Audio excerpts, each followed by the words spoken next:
I present to you Art. Hi, I'm Art, grateful recovering addict. Hi, everybody.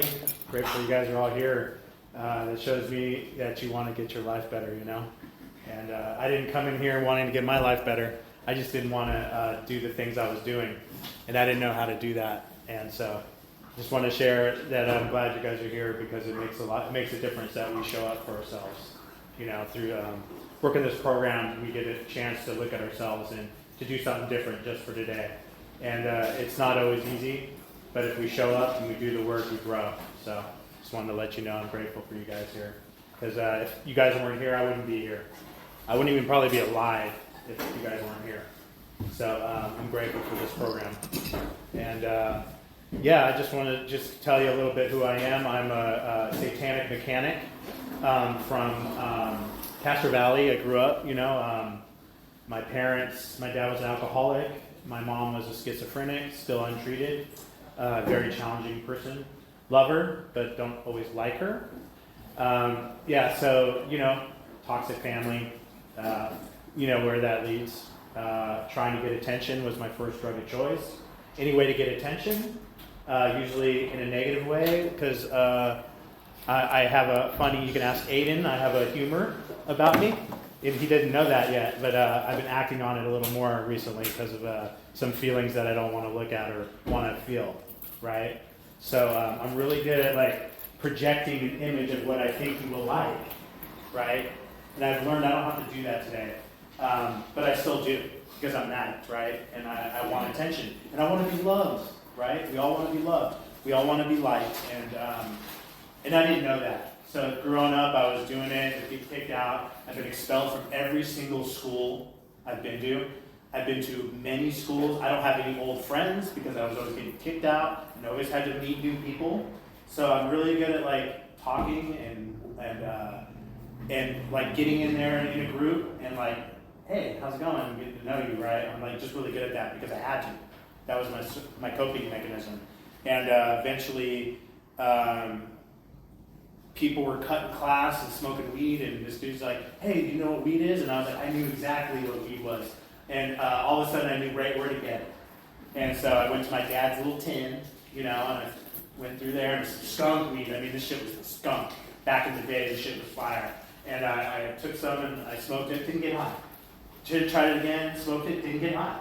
The third time I smoked it, I got wasted. And you would think I would never do it again. I was paranoid, everything was I was stuck in I don't even know, it was super psychedelic for me, I took acid or something. My response wasn't normal. And I remember not liking it, but for some reason I did it again. And I did it again. And I kept stealing my dad's weed. And then next thing you know, it was like a habit. It became a habit real quick. Then alcohol became a thing because my dad started finding out that I was pinching his stuff and he started hiding it, and then he got really good at hiding it and I'm really good at finding things. And then after a while he started just taking it with him in the car. So I started stealing alcohol from the stores, right? And then that progressed, and LSD, and I tried meth around 15. I really liked that because I could fuck all night, and that was really fun. And but I never really got too addicted to it because it wasn't readily available. But that seed was planted back then. And then fast forward, I became more to the court. I got in a fight with my dad. They shipped me out to Provo Canyon because I kept trying to run away and trying to break out of juvenile hall, and I tried to kill myself. So I have mental history too. I have many suicide attempts on my, when the cops pull me up, they just feel sorry for me because they see all the trauma I've been through.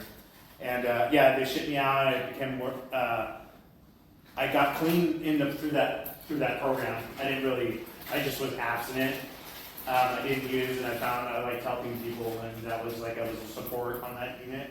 And I helped kids and became green level, which is really hard to get. And I came back and I was good for a couple of years. I went to mechanic school, became a mechanic, was really successful at that for years.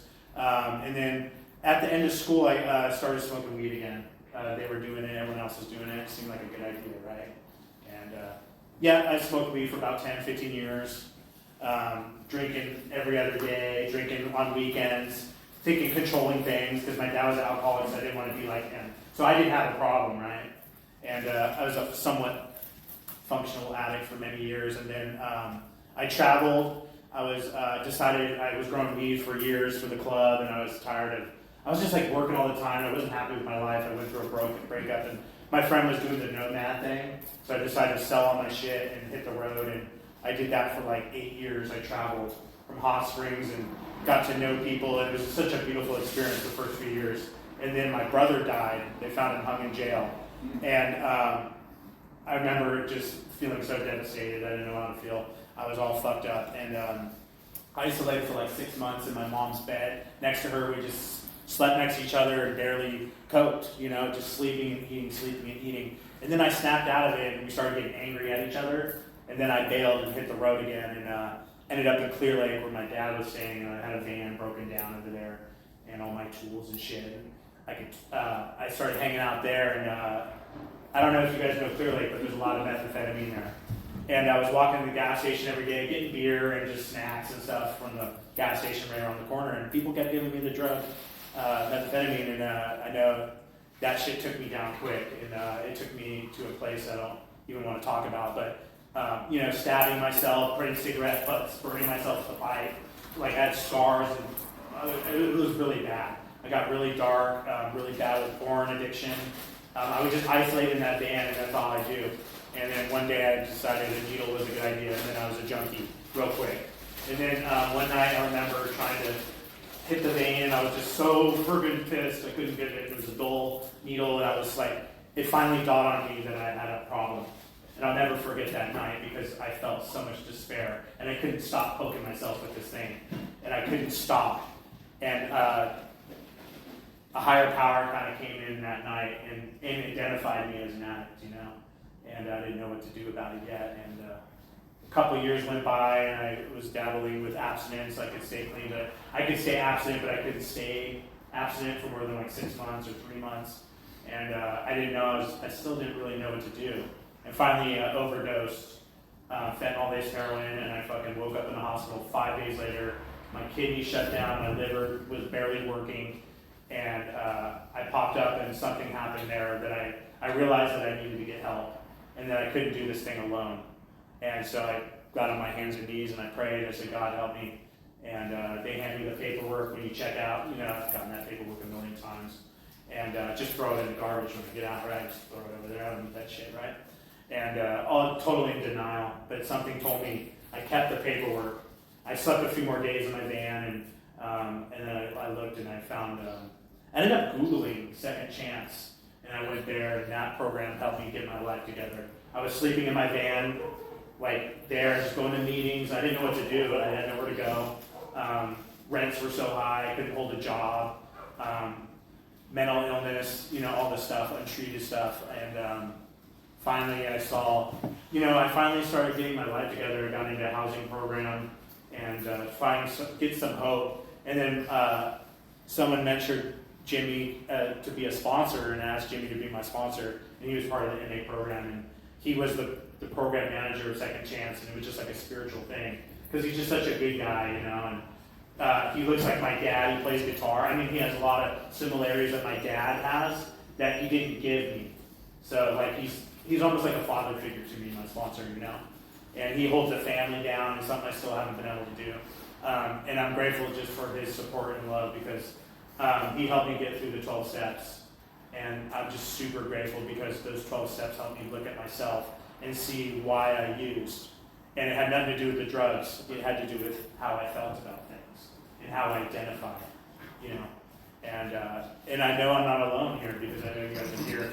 You guys aren't here because you guys are super happy and loving and caring, and you walked in the door that I just need some more love in my life, No, you walked in. If you were anything like me, you walked in like, I don't have a problem. You guys all have problems. Oh, and I was like doing the comparing and like looking at all the differences instead of the similarities. So that's how I came in, like hella arrogant, hella selfish, self-centered, self-seeking, denial, deflecting anything that so I don't have to look at myself, right? So you have a problem, not me. And the truth is, if when I do that today, what am I not looking at is the question I ask myself, right? And when I want to eat candy, or like even when he was in there, he was pounding Reese's, I'm like, what do you not want to look at? You know, you don't want to look at something, right? So you're avoiding with chocolate. Like I see the disease today and how it works. And for me, it works by putting me in my room, in my bed. It starts with, oh, I don't need to get out of bed today. You know, oh, I don't need to get up. No, I'll call in sick. Oh, maybe you should just go kill yourself.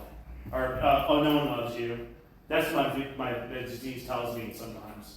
And so I get out of bed and I go to a meeting. I call my sponsor. I call Travis. I call another addict that I haven't talked to in a while. Just go through my phone and, hey, how you doing? You know? And that helps me see where I'm at.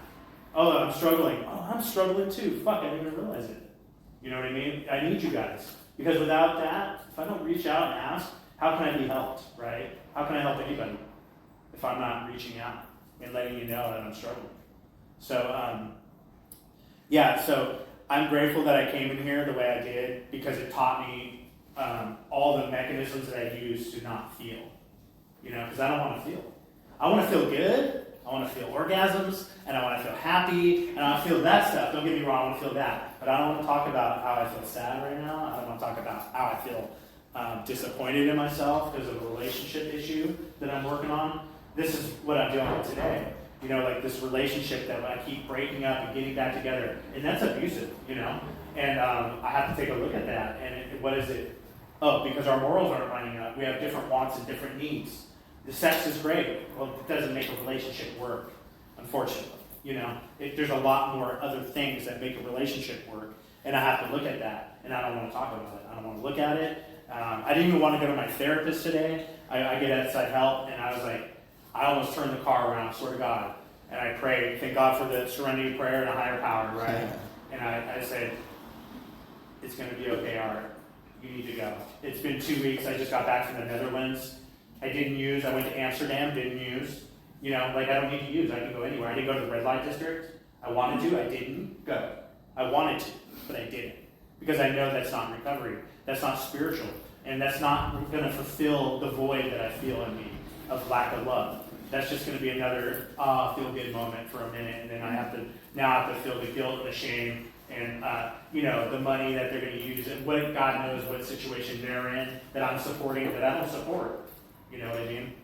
And so I'm grateful like I'm able to not act out all the time on my character defects and my urges and my impulses, because I'm an impulsive motherfucker.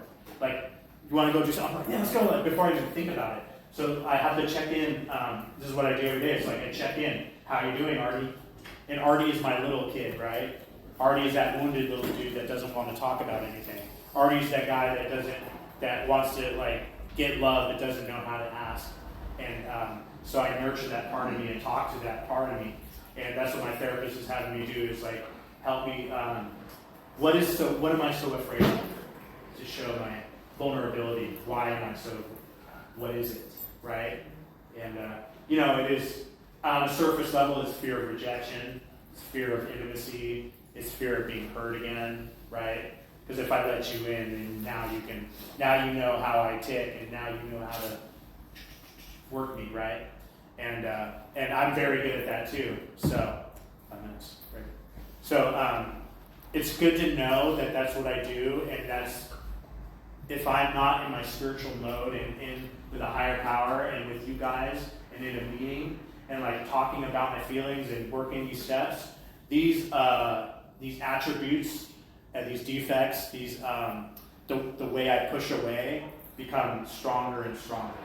So it's important for me to do a daily inventory, check in with how I feel, talk to somebody in recovery, and whether I want to or not, I just do it. It's just a habit now. I don't even think about it. It's just so autopilot for me. I just do it because I know that's what works for me. Because I know I need you guys. Because if I didn't need you guys, then I would be out there, And that's not where I want to be anymore. I don't want to be on the streets yelling, swinging sticks, and talking to people that aren't there. And everyone's out to get me. And don't you know, I don't have a problem, And the truth is, I have a lot of problems, just like anyone else. I'm human. And I accept myself today. I'm not beating myself up because this relationship isn't working out. I just need to set some boundaries and stick to them and not get back together again, you know, and not keep continuing the insanity. Because, you know, part of me thinks it'll change. But the truth is, there's just things that don't line up. People are different. We have different ideas. And that's okay, you know. I just got to remember to be patient, and it'll be okay if I wait for the right person. And, you know, not being attracted to the one person. It's like I have this thing about me that I want to reach out and try to fix them. That's that codependency part, right?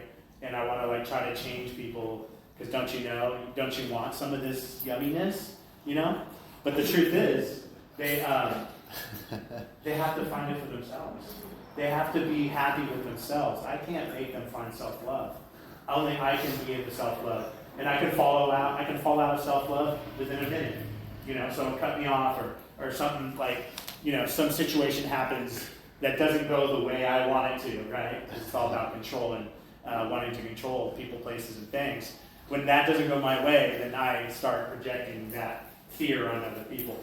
And so when I do that, it's just a great way my higher power shows me to come back to reality, get back in my lane, pull over my car if I have to, do the serenity prayer, stop, reboot. It's like rebooting the phone, right? I just pull over, stop, take a deep breath, recenter my chi, my channels, my chakras, ground down to the earth, and connect with the earth. Because the earth is where I live, right? And if I connect with that spirit, that keeps me in reality. Because I want to shoot out in the stars and be in Saturn and Pluto and Uranus and whatever. But I need to be here on this planet, because this is where I am right now. Someday I might be out there, but right now I'm here. And I need to be present. Because if I'm not present with who I'm doing, then I'm prone to relapse, I'm prone to behavior, I'm prone to judgment and self-ridicule and projection of bullshit on other people, which I don't need to do today. You know, like no one deserves that. No one deserves me to treat them like shit or use bad humor because I'm having a bad day, you know? Like, no one deserves that, you know? So I'm grateful for Travis coming out, you know, and being of service. And I'm grateful he asked me to share, because I had to talk about these things I don't want to talk about. And it's okay, because I get better every time I talk about it. And I don't need to be ashamed about it. I just need to do the work and grow up and take responsibility. Because no one can make me do it. Only I can make myself take responsibility for my actions. And then my higher power can help guide me if I'm willing to turn it over and allow that vessel to open me up to a new way of life. And that's what this program is a new way of life. So if you're new, just keep coming back. You'll figure out what these spiritual principles are. You know, open-mindedness, honesty, willingness. You know, trying to do something different. Doing what you used to not do is what recovery is like. Doing the thing you don't want to do, because it takes work and discipline. That's where we grow. That's where the seed is planted, and then we nourish it, and then we can flourish together in unity. And that's the unity to me. It's like that connectedness. That I'm not better, I'm not worse. Just because I almost have got 6 years doesn't mean shit to me. I got some time, but I'm grateful for my time. But I don't get it twisted. I'm still like a newcomer, because I'm always learning every time I come. I learn something new every time I come to a meeting, because I choose to. I choose to not think I'm better or little or worse. I don't do that anymore, because all I know is that we're together trying to do this together. And that's the beauty of love and the non-separation, you know, because I can go out there and do that, but in here I got to stay with you guys, you know. And I try to carry this wherever I go. So I'm grateful for you guys and love you guys. Thank you.